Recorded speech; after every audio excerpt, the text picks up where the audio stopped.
ദൈവം നാം വാഴ്ത്തപ്പെടുമാറാകട്ടെ. കഴിഞ്ഞ ആഴ്ച കൊലോസ്യർക്കെഴുതിയ ലേഖനം 3-15 വാക്യത്തിൽ നിന്ന് കേൾക്കുവാൻ നമുക്ക് സാധിച്ചു. 3-15 വാക്യത്തിന്റെ അവസാനത്തിൽ വളരെ ക്ലിയർ ആയിട്ടൊരു വാക്യം പറയുന്നുണ്ട്, നന്ദിയുള്ളവരുമായിരിക്കും. ഇന്ന് ആ വാക്കിനെ കുറിച്ച് സംസാരിക്കാനാണ് ഞാൻ ആഗ്രഹിക്കുന്നത്.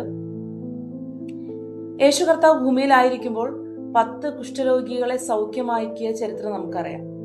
10 കുഷ്ഠരോഗികളെ സൗഖ്യമാക്കിയപ്പോൾ 9 പേരും മടങ്ങിപ്പോയി.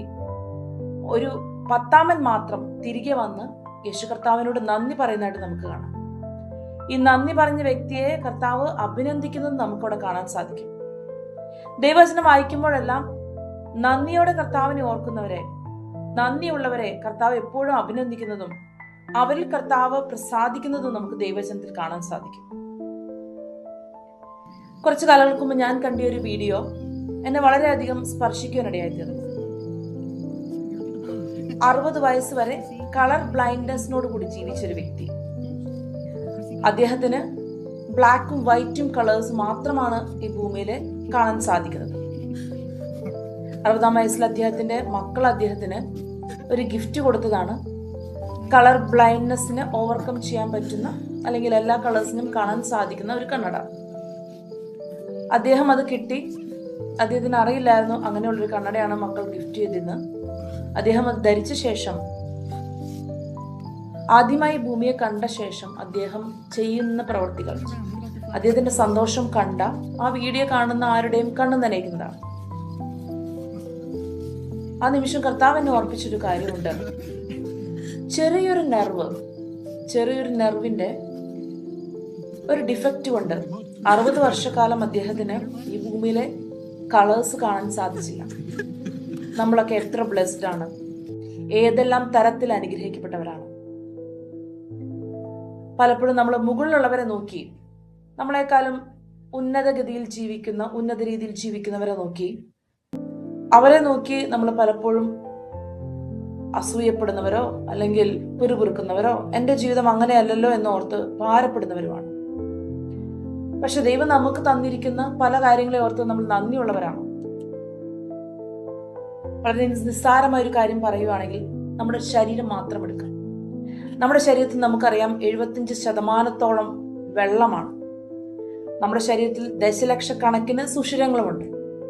പക്ഷെ ഈ സുഷിരങ്ങളിൽ കൂടിയൊക്കെ വെള്ളം പുറത്തു പോയാലുള്ള അവസ്ഥ, ക്രമാതീതമായി വെള്ളം പോയാലുള്ള അവസ്ഥ, നമ്മുടെ മരണം തന്നെ സംഭവിക്കാം.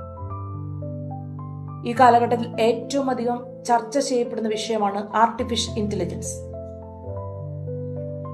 പക്ഷെ ഒരു റോബോട്ടിനെ നിങ്ങൾ എടുത്തു കഴിഞ്ഞാൽ, ഒരു സമയം കഴിഞ്ഞാൽ അതിന്റെ ബാറ്ററി വർക്ക് ചെയ്യില്ല. റീചാർജ് ചെയ്യാതെ അതിന്റെ ഫങ്ഷൻസ് മുന്നോട്ട് നടക്കില്ല. പക്ഷെ നമ്മുടെ ശരീരം നമ്മൾ നോക്കിക്കഴിഞ്ഞാൽ, നമ്മൾ ഏതെങ്കിലും ചാർജിങ് മെഷീൻ വെച്ചുകൊണ്ടാണോ നമ്മൾ മുന്നോട്ട് പോകുന്നത്? വളരെ കുഞ്ഞിതായിട്ടുള്ളൊരു അവയവമാണ് നമ്മുടെ കണ്ണ്. ഈ ഭൂമിയെ കാണാൻ എത്ര മെഗാ പിക്സൽ ക്ലാരിറ്റി ഉള്ള ഒരു കണ്ണാണ് കർത്താവ് നമുക്ക് തന്നിട്ടുള്ളത്.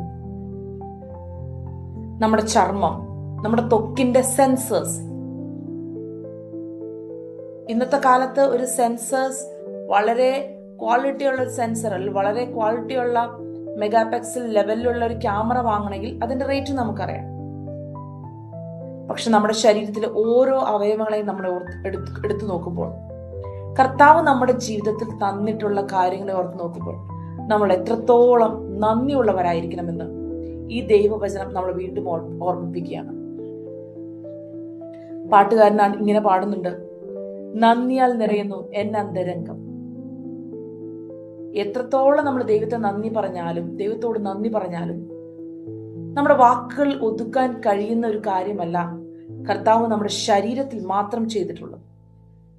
ഈ ദിവസങ്ങളിൽ നിങ്ങൾക്ക് ആരോഗ്യമുള്ളൊരു ശരീരമുണ്ടെങ്കിൽ, ദൈവത്തെ സ്തുതിക്കാൻ ദൈവം നിങ്ങൾക്ക് നാവുകൾ ചലനമുള്ളാക്കി തന്നിട്ടുണ്ടെങ്കിൽ, ഈ ഭൂമിയെ കാണുവാൻ കണ്ണുകളെ കൃത്യമായിട്ട് കർത്താവ് നമുക്ക് തന്നിട്ടുണ്ടെങ്കിൽ, നിങ്ങൾക്ക് പ്രോപ്പറായിട്ട് എഴുന്നേറ്റ് നിൽക്കുവാൻ നിങ്ങളുടെ നട്ടലിന് ബലമുണ്ടെങ്കിൽ, ദൈവത്തെ സ്തുതിക്കുവാനും ദൈവത്തെ ആരാധിക്കുവാനും നന്ദിയുള്ളവരായിരിക്കുവാനും നിങ്ങൾ മറന്നുപോകരുത്. കർത്താവ് നിങ്ങളെ ധാരാളമായിട്ട് അനുഗ്രഹിക്കട്ടെ.